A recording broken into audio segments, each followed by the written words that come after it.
नमस्कार. राज्य मंडळ, राज्य शिक्षण मंडळ, महाराष्ट्र राज्य यांनी जे धोरण ह्या वर्षी राबवले 2025-26 साठी 11वीची ऑनलाईन प्रवेश प्रक्रिया केलेली आहे आणि मी तुम्हाला आज त्याच प्रवेश प्रक्रियेबद्दल थोडी माहिती देणार आहे. इनफॅक्ट पूर्णच माहिती तुम्हाला मिळणार आहे, थोडी नाही. तर आपल्या राज्य माध्यमिक आणि उच्च माध्यमिक शिक्षण मंडळाचे संचालक डॉक्टर महेश पालकर यांनी जी माहिती तुम्हाला दिलेली, प्रेस नोट पण दिलेली, ती मी तुम्हाला दाखवणार आहे. तर यावर्षी इतर मोठ्या शहरांप्रमाणे आपल्या संपूर्ण महाराष्ट्र राज्यातही ऑनलाईन पद्धतीने 11वी सायन्स कॉमर्स आर्ट्सचे प्रवेश होणार आहे आणि त्याबद्दल अधिक माहिती तुम्हाला मी देण्याचा प्रयत्न करणार आहे आज. आणि थोडंसं जरा लक्ष समोर दिलं तर बरं होईल. सगळ्या पालकांना आणि 10वीच्या विद्यार्थ्यांना पुन्हा एकदा मी तुमचा लाडका सावंत सर तुमच्या स्वराज्य कृपा अकॅडमी आणि स्वराज्य शिलेदार या दोन्ही युट्यूब चॅनलमध्ये पुन्हा एकदा स्वागत करतो. जर तुम्हाला 11वी ऑनलाईन ऍडमिशन बद्दल काही अडचणी असतील तर कमेंट करून नक्की कळवा.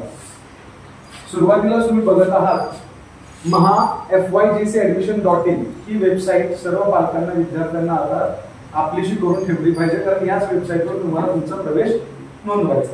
याबद्दल अधिक माहिती अशी की तुम्हाला प्रवेश नोंदवताना आज आणि काल म्हणजे 19 आणि 20 मध्ये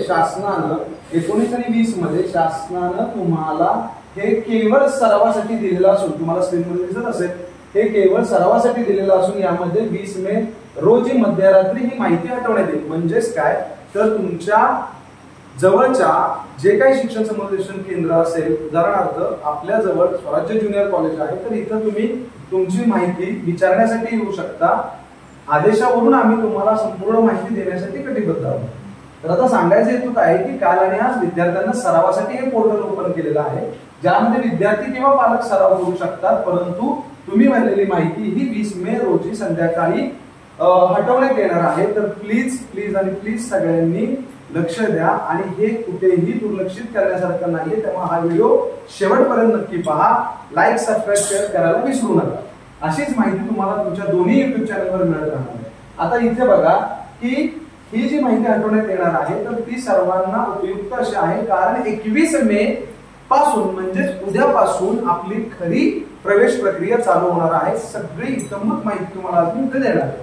21 मे पासून तुम्हाला 28 मे पर्यंत तुम्हाला याच्यामध्ये इथं दिलेलं आहे. 21 मे ते 28 मे पर्यंत actual student registration, online submission, application, preferences, त्यानंतर तुमची एनरोलमेंट ही कशी असली पाहिजे, कनिष्ठ महाविद्यालय तुम्ही कसे निवडले पाहिजेत, या सगळ्याची माहिती तुम्हाला मी आज देणार आहे. आता महत्वाचं काय, तर 21 तारखेला तुम्ही काय करायचं, तर 21 तारखेला जो सराव केलाय 2 दिवसात त्याप्रमाणेच रजिस्ट्रेशन पहिलं करून घेणं गरजेचं आहे. अन्यथा महाराष्ट्रात कुठेही तुमचं ऍडमिशन ग्राह्य धरलं जाणार नाही याची तुम्ही नोंद घ्यायची. ठीक आहे, चला तर मग पालकांना आणि विद्यार्थ्यांना आज आपण मस्तपैकी छानपैकी तुम्हाला on screen demo, live demo देणार आहे, जेणेकरून तुमचा वेळ वाचावा, तुमच्या विद्यार्थ्यांना कळावं आणि शिवाय तुम्हालाही याबद्दल अधिक माहिती शासनाकडून देण्याचे आदेश आमच्यापर्यंत आलेले. आपलं स्वराज्य ज्युनियर कॉलेज हे तुमच्यासाठी माहिती देण्यासाठी नेहमीच तत्पर आहे. तर बघा, 21 तारखेपासून 28 तारखेपर्यंत संध्याकाळी 6 पर्यंत तुम्हाला ऍक्च्युअल स्टुडंट रजिस्ट्रेशन करायचं आहे. जे की स्टुडंट रजिस्ट्रेशन करण्याची पद्धत मी तुम्हाला आज इन शॉर्ट स्पीड मध्ये दाखवणार आहे.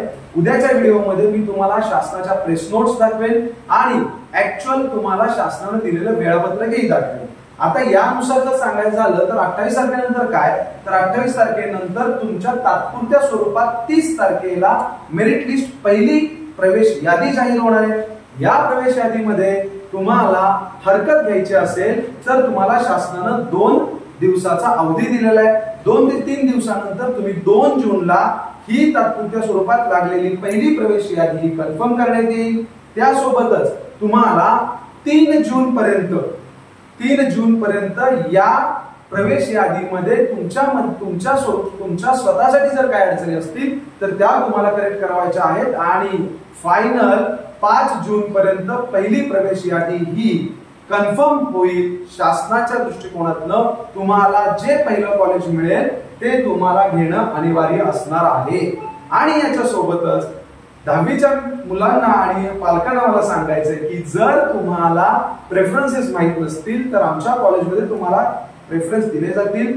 ब्लॉक कोणता आहे, तुमच्या जवळचा भाग कोणता आहे, तुम्हाला सोयीस्कर कोणत्या गोष्टी पडतात, त्यानुसार त्या भागातले शासकीय कॉलेज एका क्लिकवर तुम्हाला दिसणार आहे.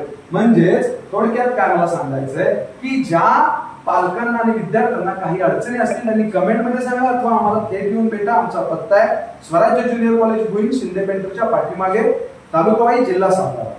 आता याच्यामध्ये परत एकदा तुम्हाला काय सांगायचंय लक्षात घ्या, जेव्हा विद्यार्थी यादी ही जाहीर होणार आहे तेव्हा तुम्हाला 6 जून पासून 12 जून पर्यंत या ठरलेल्या कॉलेजमध्ये प्रवेश घेणं अनिवार्य राहणार आहे आणि तुम्हाला तो प्रवेश घ्यावा लागेल. अन्यथा तुम्हाला दुसऱ्या किंवा तिसऱ्या प्रवेश यादीपर्यंत वाट पाहावी लागणार आहे. तुम्ही जास्तीत जास्त प्रेफरन्स कमीत कमी 1 ते जास्तीत जास्त 10 कॉलेजेस तुम्ही निवडू शकता, ज्याच्यामध्ये तुम्हाला तुमचं आवडीचं कॉलेज जर मिळालं नाही तर तुम्हाला पुढच्या यादीपर्यंत प्रतीक्षा करावी लागणार आहे. आता थोडक्यात या सगळ्या गोष्टींनंतर आज मी तुम्हाला एक अपेक्षित असा लाईव्ह डेमो दाखवणार आहे. आपण इथं आलेलो आहोत mahafydcadmission.in या आपल्या शासनाच्या पोर्टलवर. हे शासनाचं पोर्टल स्वतंत्रपणे बनवलेलं असून या पोर्टलमध्ये फक्त आणि फक्त तुमचे प्रवेश ग्राह्य धरले जाणार. 11वी सायन्ससाठी ही पोर्टल बनवलेले आहे. आता याच्यामध्ये विद्यार्थ्यांना सगळ्या अनाउन्समेंट इथं शासनानं ऑलरेडी दिलेलं आहे. सरावासाठी तुम्हाला ऑलरेडी 2 दिवसाचा कालावधी दिलेला आहे. यानंतर तुम्ही जर पुढे गेलात तर तुम्हाला अशा पद्धतीनं चूज ज्युनियर कॉलेज म्हणजे तुम्हाला माहिती भरायची आहे. फॉर एक्झाम्पल बघा, आपल्याला इथं जर स्ट्रीम निवडायचं असेल तर मी तुम्हाला स्ट्रीम निवडण्यासाठी सांगतोय. बघा इथं आपण सायन्स स्ट्रीम निवडूया. आपल्या सायन्स स्ट्रीम मध्ये जर तुम्ही सायन्स स्ट्रीम निवडली तर याच्यामध्ये तुम्हाला मीडियम आहे. मीडियम तुम्ही कोणतं निवडताय, सपोज तुम्ही मीडियम इंग्लिश निवडताय. मीडियम इंग्लिश निवडल्यानंतर रिजन, तुम्हाला रिजन विचारला जाईल तर रिजन तुम्ही काय टाकणार आहात, तर जो तुमचा रिजन आहे तो तुम्हाला टाकायचा आहे. आता रिजन तुम्ही सपोज आपण वाई तालुक्यातला रिजन टाकलाय, तुम्ही कुठल्या रिजन मध्ये आहात त्यामध्ये कुठलाही तुमचा जो रिजन आहे तो तुम्ही टाकू शकता. इनफॅक्ट याच्यामध्ये अजून एक अडचण येणार आहे, जर विद्यार्थी एका ठिकाणी राहत असेल आणि त्याला दुसऱ्या ठिकाणी प्रवेश घ्यायचा असेल, उदाहरणार्थ ज्या ठिकाणी घ्यायचा आहे म्हणजे पुणे, नांदेड, लातूर, बारामती, XYZ कुठेही, तर तुम्ही तो रिजन तुम्ही सिलेक्ट करू शकता. स्ट्रीम स्टेटस मध्ये तुम्हाला तुमचं स्टेटस टाकायचंय. यानंतर तुम्हाला आपल्या स्ट्रीमच्या स्टेटस नंतर कॉलेजचा टाईप निवडायचा आहे. कॉलेजचा टाईप तुम्ही को-एड असा निवडू शकता, जिथं विद्यार्थ्यांनी मुली आणि मुलं दोन्ही एकत्र शिकतात. ओनली बॉयज असेल तर ओनली बॉयज. पण या सगळ्या गोष्टी कॉलेजनं भरावायच्या आहेत, त्या कॉलेज भरू शकतं. तुम्हाला तुमच्या जवळच्या ज्युनियर कॉलेजमध्ये ही सर्व माहिती मिळू शकते. अर्थातच तुम्ही यापुढे गेलात तर तुमच्या लक्षात येईल तुम्हाला डिस्ट्रिक्ट, एरिया ब्लॉक म्हणजे तुमचं तहसील कोणतं आहे ते तुम्हाला निवडायचं आहे. नंतर UDIS कोड, ही जी कॉलेज इन्फॉर्मेशन आहे ही कॉलेज इन्फॉर्मेशन तुम्हाला भरायची. आता या कॉलेज इन्फॉर्मेशन नंतर तुम्हाला या सगळ्या गोष्टींमध्ये रजिस्ट्रेशन हा एक पार्ट राहतो. तर त्या रजिस्ट्रेशनच्या पार्ट साठी तुम्ही जर इथं बघितलं वरती स्टुडंट रजिस्ट्रेशन असा एक विंडो दिलेली आहे. आता मी तुम्हाला जी माहिती सांगितली ही कॉलेज रजिस्ट्रेशनची सांगितलेली आहे. याच्यामध्ये कॉलेजचा जो डेटा आहे तो कॉलेज इथं फिल करेलच. ठीक आहे, तुमच्या जवळचं कॉलेज तुम्हाला दिसणारच आहे, परंतु तुम्हाला स्टुडंट रजिस्ट्रेशन करायचं. स्टुडंट रजिस्ट्रेशन मध्ये तुम्ही गेल्यानंतर एक साधी गोष्ट आहे, तुम्हाला इथं काय करायचंय की जर तुम्ही विदिन महाराष्ट्र स्टेट असेल, तुम्हाला माहिती आहे जर महाराष्ट्राच्या बाहेर असाल तर आउट ऑफ महाराष्ट्र करायचं आहे, किंवा तुम्ही महाराष्ट्राचे विद्यार्थी असाल तर तुम्हाला महाराष्ट्र सिलेक्ट करायचं. त्याच्यानंतर ऍप्लिकंट स्टेटस मध्ये विद्यार्थ्यानं स्वतः 10वी पास झालेला आहे, तो 11वी जाणार आहे, याचा अर्थ अलीकडच्या वर्गातून तो पुढच्या वर्गात जाणार आहे. या निमित्तानं तुम्हाला फ्रेशर असं सिलेक्ट करावं लागेल. आता त्यानंतर तुम्ही रिपीटर सिलेक्ट करायचं नाहीये का प्रिव्हियसली क्लोजली सिलेक्ट करायचं नाहीये. आता याच्यामध्ये 10वी तुमची जी एक्झामिनेशन बोर्ड आहे तर तुम्ही विद्यार्थी काय करतात, बरेचसे विद्यार्थी CBSE मीडियमने शिकलेले असतात, CBSE माध्यमातून शिकलेले असतात, काही SSC, काही ICSE मधून असतात. तर महाराष्ट्रातील स्वतः विद्यार्थ्यांना ती काळजी घ्यायची आहे की आपलं मीडियम कोणतं आहे. जर तो आपल्या महाराष्ट्र बोर्डाच्या मीडियमने शिकत असेल तर तुम्ही तिथे SSC सिलेक्ट करू शकता. तुम्ही CBSE, ICSE किंवा NIOS किंवा IGCSE कोणतेही तुम्ही ऑप्शन, तुम्ही ज्या 10वी तुमच्या ज्या बोर्डातून झालेले तो ऑप्शन तिथे निवडायचा आहे. त्यानंतर पुढे जाऊयात आपण, तुमचा सीट नंबर टाकायचा आहे. सीट नंबर जो तुमचा 10वीचा आहे तो तुम्हाला इथे टाकायचा आहे. आईचं नाव तुम्हाला टाकायचंय. आईचं नाव टाकल्यानंतर तुम्हाला नंबर पुढे व्हेरीफाय करायला विचारतील. तर तो नंबर तुम्ही व्हेरीफाय करायचा आहे. काही कारणांमुळे मी तुम्हाला इथं नंबर टाकून दाखवू शकत नाहीये, परंतु तुम्ही तुमचा नंबर टाकून एकदा सराव अवश्य करा. आता याच्यामध्ये मंथ ऑफ एक्झामिनेशन तुम्हाला टाकायचे, ईमेल आयडी तुम्हाला टाकायचा आहे, मोबाईल नंबर तुम्हाला टाकायचा आहे.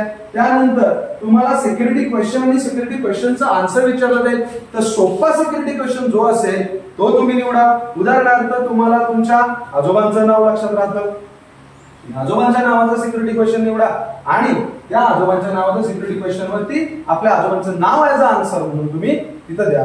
त्यानंतर जर तुम्ही बघितलं तर तुम्हाला पासवर्ड, कॅप्चा आणि कन्फर्म पासवर्ड विचारेल. तुम्ही तुमचा पासवर्ड कॅप्चा टाकून कन्फर्म रिकन्फर्म करून तुम्ही सबमिट करा. तुमचं रजिस्ट्रेशन पूर्ण होऊन जाईल. आता मला सांगा, या सगळ्या प्रोसेस मध्ये आपल्या पाल्यांना आणि आपल्या पालकांना जर काही अडचणी आल्या तर तुम्ही कमेंट बॉक्स मध्ये नक्की टाका. इनफॅक्ट मी तुम्हाला लाईव्ह उद्या एखाद्या विद्यार्थ्याचा आमच्या कॉलेजमधूनही तुम्हाला फॉर्म भरून दाखवेल. त्या पद्धतीने तुम्ही तुमचे फॉर्म नक्की भरू शकता आणि घर बसल्याही भरू शकता. तर पुन्हा एकदा शेवटी मी तुम्हाला एवढंच सांगेन की आपल्या स्वराज्य ज्युनियर कॉलेजमध्ये तुमचे फॉर्म भरण्याची प्रोसेस चालू आहे. तुम्हाला 1 ते 10 कॉलेजेस टाकायचे. यामध्ये तुम्ही जर आपलं आवडीचं कॉलेज निवडू शकला नाही तर पुढच्या प्रवेशापर्यंत वाट पहा, अन्यथा जो तुम्ही दुसरा प्रेफरन्स दिलेला आहे त्या प्रेफरन्स मध्ये तुमची नियुक्ती होण्याची शक्यता आहे.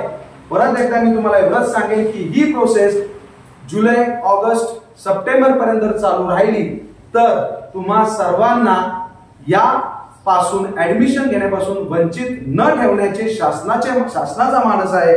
कुठलाही विद्यार्थी ऍडमिशन पासून वंचित राहणार नाही आणि म्हणून आपल्या अशा 11वी ऍडमिशन संदर्भात अधिक माहितीसाठी तुम्ही आपल्या स्वराज्याचे शिलेदार आणि स्वराज्य अकॅडमी या दोन्ही चॅनलला सबस्क्राईब करून ठेवा.